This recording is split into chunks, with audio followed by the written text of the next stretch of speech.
regra áurea. Áurea, né? Interessante que ela está aqui. Dois capítulos anteriores a ela, está entrando, é a de número 39, está assim: entra e coopera. É um chamado. Entra e coopera. Vem fazer parte, mais ou menos assim. Depois vem o 41, que fala assim: tempo de confiança, ou seja, com confiança. Onde está a vossa fé? Vem, coopera com confiança. Agora ele vai passar alguns itens para nós começarmos a esse trabalho, né? Primeiro, ele vai nos lembrar da regra áurea. Depois, glória ao bem. E, por fim, consultas. Lição de número 41. A regra áurea. Jesus nos diz, segundo o Evangelho de Mateus, capítulo 22, versículo 39. Amarás o teu próximo como a ti mesmo. É importante entendermos que este é um dos mandamentos, né? Nós estamos aqui com o Evangelho, Mateus capítulo 22, versículo 38. Eis o primeiro mandamento. Vamos voltar um pouquinho aqui, ele vai dizer assim, ó. O primeiro: amarás o Senhor teu Deus de todo o teu coração, com toda a tua alma e com todo o teu pensamento. Bom, aqui a gente já vê a ideia pensamento, traduzida da forma como pensamento, mas em outras traduções é entendimento. É natural que o nosso pensamento trabalhe conforme nós entendemos. Então, de uma certa forma, conforme o nosso entendimento. Eis o grande, o primeiro. E o segundo é esse que nós vamos falar agora. A regra áurea, que é igualmente importante. Amarás o teu próximo como a ti mesmo. Então, é sobre ele que Emmanuel vai comentar e nós vamos fazer um pequeno estudo. Exemplificação de seus expositores. Diziam os gregos, ele vai mostrar para nós como é que essa lei sempre esteve entre nós. Diziam os gregos: não façais ao próximo o que não desejais receber dele. Afirmam os persas: fazei como quereis que vos faça. Declaram os chineses: o que não desejais para vós, não façais ao trem. Recomendavam os egípcios: deixai passar aquele que fez aos outros o que desejava para si. E, finalmente, a doutrina dos hebreus: o que não quiserdes para vós, não desejeis para o próximo. Insistiam, inclusive, os romanos: a lei gravada nos corações humanos é amar os membros da sociedade como a si mesmo. Então, na antiguidade, todos os povos receberam a lei de ouro da magnanimidade do Cristo. Profetas, admiradores, juízes e filósofos. Porém, procederam como instrumento mais ou menos identificados com a inspiração dos planos mais altos da vida. Suas figuras apagaram-se no recinto dos templos iniciáticos ou confundiram-se na tela do templo, em vista de seus testemunhos fragmentários. Com o mestre, todavia, a regra áurea é a novidade divina, porque Jesus a ensinou e exemplificou, não com virtudes parciais, mas em plenitude de trabalho, abnegação e amor. A claridade das praças públicas, revelando-se aos olhos da humanidade inteira. Aqui, então, como agora a gente vai lendo e vai explicando, já havíamos falado, essa verdade já esteve conosco, já estava conosco, incontestavelmente, muitos séculos antes da vinda do Cristo. E esses homens que vieram, Zoroastro, Buda, Confúcio, Krishna, eles já foram enviados dessa coletividade de espíritos evoluídos dirigidos por Jesus.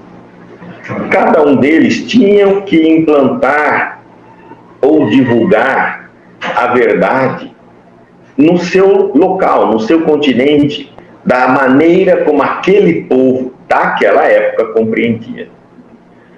Bom, alguns, por não serem um arcanjo como Jesus nessa evolução, eram homens esclarecidos e evoluídos. Sim, não podemos dizer que cometeram alguns erros, algumas falhas, não foram perfeitos na exemplificação e às vezes até na colocação das suas ideias, dos seus ensinamentos. E aqui ele nos mostra, por exemplo, os gregos daquela época já falavam sobre o amar o teu próximo como a ti mesmo. Não façai o próximo o que desejais receber dele. É a mesma coisa. A lei de talião de Moisés, olho por olho, dente por dente, também é uma lei já há muito tempo difundida antes de Jesus, porém falada de diversas maneiras. É a famosa lei que o Espiritismo hoje fala, a lei de causa e efeito. Certo? Nós vamos perceber que o cristianismo, como a gente imaginou, que foi uma religião pura, que nasceu do zero, não é verdade. Muita das verdades divulgadas pelo Espiritismo, pelo cristianismo, ela já existia na humanidade, em uma outra denominação, de outra forma falando, aqui ou acolá. Ela não é uma religião que nasce do zero, como a gente fala, com ideias inovadoras em todos os sentidos. Não era. Inclusive, a gente vai ver, por exemplo, o Franco fala-nos que a Trindade, Pai, Filho e Espírito Santo, não é novidade também. Ela foi copiada do hinduísmo. A Igreja Católica não veio direto do cristianismo, como a gente sempre acreditou. Uma outra, até porque os próprios cristãos resistiam à ideia de criar uma religião, né? E aí nós vamos ver então mais uma dessa, que é a regra áurea, que é o segundo mandamento nosso, que está no Antigo Testamento e que Jesus, nos hebreus, nos judeus, que Jesus pega então como os 10 mandamentos da lei de Moisés. É também importante compreender que o cristianismo, ele não veio diretamente dos judeus. Parte dele veio antes deles se divorciarem, né? E então constituírem as igrejas. Então, parte veio sim dos judeus, como também houve influência de várias e várias religiões em cima. Bom, então aqui está uma delas. Os gregos já falavam, não façais o próximo, que não desejai receber dele. Os persas já falavam, fazei como quereis que vos faça. Os chineses já falavam, que não desejais para vós, não façais ao trem. Os egípcios diziam, deixai passar aquele que fez aos outros o que desejava para si. E a doutrina, finalmente, dos hebreus, que grande parte do cristianismo veio dos hebreus, o que não quiserdes para vós, não desejais para o próximo. Mas não era só eles também. E os romanos tinham também a sua influência na criação. A lei gravada nos corações humanos é amar os membros da sociedade como a si mesmo. Certo? Aí vem o cristianismo e coloca, então, essa regra também para constituir o seu segundo mandamento, que é amarás o teu próximo como a ti mesmo. Então não é algo novo, é algo que Jesus já empresta de outras religiões, já está divulgado por outros avatares, e são vários outros ensinamentos. Quando a gente vai ler, estudar a história das religiões, nós vamos ver que não há muita novidade. A maior novidade está como Jesus, então, do Antigo Testamento para o Novo Testamento, a gente vai ver um processo bem separado entre a visão que os judeus têm do cristianismo e a ideia que Jesus tem do cristianismo. E aí nós vamos ver a diferença muito grande. tá? Entre um e outro. Realmente, hoje nós dizemos assim que o Antigo Testamento é um livro de ensinamento do cristianismo, né? Na verdade, ele é uma história de um povo naquela época. Na verdade, o Antigo Testamento é a história do monoteísmo na Terra. Que o cristianismo, com o Novo Testamento, chega num determinado momento, aproveita a implantação de Moisés do monoteísmo sobre a Terra para difundir os ensinamentos de Jesus Cristo. Mas são bem diferentes, tá? Um do outro. Inclusive, quando alguém me pergunta qual o livro eu devo ler, o Antigo ou o Novo Testamento, eu digo, olha, leia logo o Novo, que é o Novo Testamento, é o que Jesus pessoalmente nos ensinou. O Antigo Testamento é a história de um povo ainda lutando para conseguir implantar o monoteísmo na Terra. Mas isso, tá? Aí depois vem Jesus e evolui essa ideia totalmente. Então pega o Novo Testamento e siga. Não vai faltar em nada. Aliás, vai te ajudar até bastante, porque se você utilizar o Velho Testamento, você vai ter que reformular tudo. Tudo novamente, porque Jesus ensina tudo diferente. Ele aprimora a ideia humana, tá? E aí então ele diz assim, na antiguidade, todos os povos receberam a lei de ouro da magnanimidade do Cristo, profetas, administradores, juízes e filósofos. Porém, procederam como instrumentos mais ou menos identificados com a inspiração dos planos mais altos da vida natural.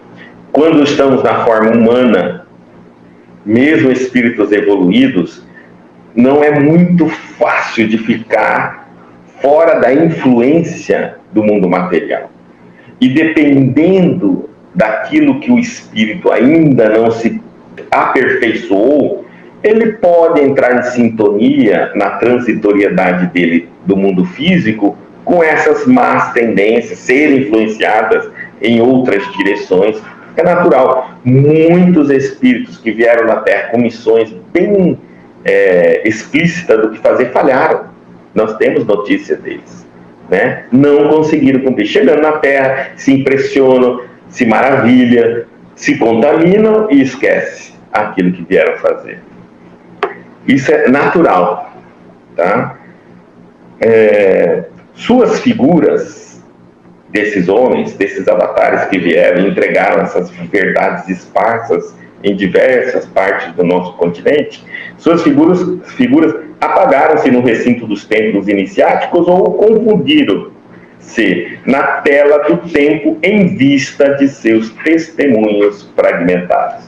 Ou seja, na hora de explicar, eles até eram perfeitos, mas na hora de exemplificar, de ver aquilo que explicavam, cometeram algumas falhas. E no meio disso foi apagando as verdades, a força da verdade, a força moral que eles deveriam ter se tivessem procedido de maneira correta. Com o mestre, todavia, a regra áurea é a novidade divina, porque Jesus a ensinou e exemplificou. Parece que Jesus trouxe ela de novo, ele está falando aqui. Mas é porque foi o único de todos os missionários que ensinou, exemplificou, mas não com virtudes parciais, ele está colocando aqui, mas em plenitude de trabalho, abnegação e amor. Foi o perfeito. Nós chamamos ele a figura de Jesus era impoluta, ou seja, nada pode contaminar a figura dele, apesar de tantos ataques que está recebendo hoje no século nosso, no século XXI.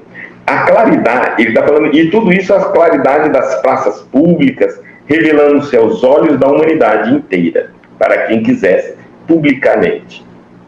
Né? Então, muitas vezes nós nos perguntamos, olha, se os avatares, se os grandes homens que nos ensinaram as verdades em diversos momentos do planeta, estivessem feito completamente, por que Jesus teria que vir? Aí é que está, que todos que mergulhavam na carne cumpriram parte dessa missão. As outras partes, eles não conseguiram, falharam. Então teve que vir um espírito da estirpe de Jesus, igual a ele, só ele. Nós não conhecemos nenhum pisou sobre a terra. Que na época que ele veio à terra, ele já era um arcanjo. Se preparou 1000 anos para diminuir a vibração de energia dele e ele conseguia habitar o corpo humano, um corpo nosso, como nosso, sem que falhasse ou queimasse o nosso corpo com tamanha projeção energética vibracional do seu pensamento. Então, e mesmo Jesus vindo ao mundo, ele mostra para nós como um espírito elevadíssimo cumpriria até o pingo, a vírgula dos mandamentos, a vontade de Deus. Mostrou para nós como fazer. Hoje nós lutamos para nos igualar em atitude a Jesus. Até hoje. Né? Até hoje. Então, o Cristo deixou-nos, e se ele não tivesse vindo, aliás, nós não teríamos o exemplo, só teríamos teorias. Teorias aqui, teorias ali, teorias, e não teríamos o exemplo. A doutrina espírita veio através dos espíritos, dessa falange de espíritos, juntamente com Jesus, trazendo eles mesmos, né, da onde eles haviam pregado e ensinado o que era verdade, o que era uma contaminação de costumes, como Moisés fez nos 10 mandamentos. O que era realmente divino do que era humano, que na época se misturavam tudo. E então eles foram mostrando para nós que essas verdades, esses ensinamentos que eram direcionamentos para a nossa evolução, realmente ela foi contaminada naquela época, mas que agora já estava no momento de estabelecer essas verdades bem colocadinhas. Então nós vamos ver que o Espiritismo não nos traz grandes novidades, nenhuma também. É uma religião que concentra as ideias, a verdade, de diversas outras religiões que já existiram. Mais uma delas. Nem a reencarnação é novidade. Tá? Então, porque no momento que a Terra já está, é difícil você trazer uma novidade, uma nova religião. Na verdade, é a chamada nova religião, ela só faz uma peneira, um filtro, dizendo, ó, dessa religião aqui, o que é verdade é isso aqui é coisas humanas. Dessa outra, isso aqui é verdade, isso aqui é humano. Dessa outra, e vai ficando com os ensinamentos, estão todos eles ali. Apenas para nos dar, na maneira como ele convoca-nos, entra, coopera, com fé, e observe a regra áurea. Tá certo? Ou seja, fazer ao próximo que vos quereis que vos faça. Ao amar o próximo como a ti mesmo. Essa é uma coisa que não deve se perder em nenhuma das religiões sérias. E é importante a gente entender isso sério, né? Porque a gente tem práticas espirituais, ou espiritualistas, ou mágicas também, na qual faz-se trabalhos, feitiços, magias contra pessoas. Quando uma religião esquece essa regra áurea, ela já não mais passa a ser algo do bem.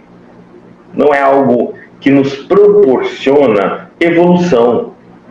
Eu não posso, utilizando o chamado condição, poder, sabe lá o que nós chamamos, retirar do meu semelhante aquilo que não me pertence, subtrair de quem quer que seja aquilo que eu não conquistei, escravizar ou submeter a quem quer que seja a meus caprichos e a minha vontade, domínio, seja qual nome eu utilizar.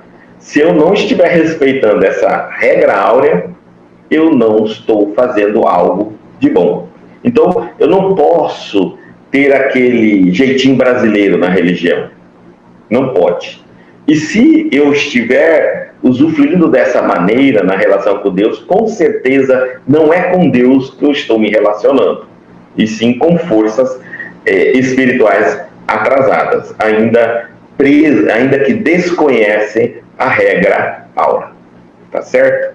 É uma das maneiras que nós temos de identificar.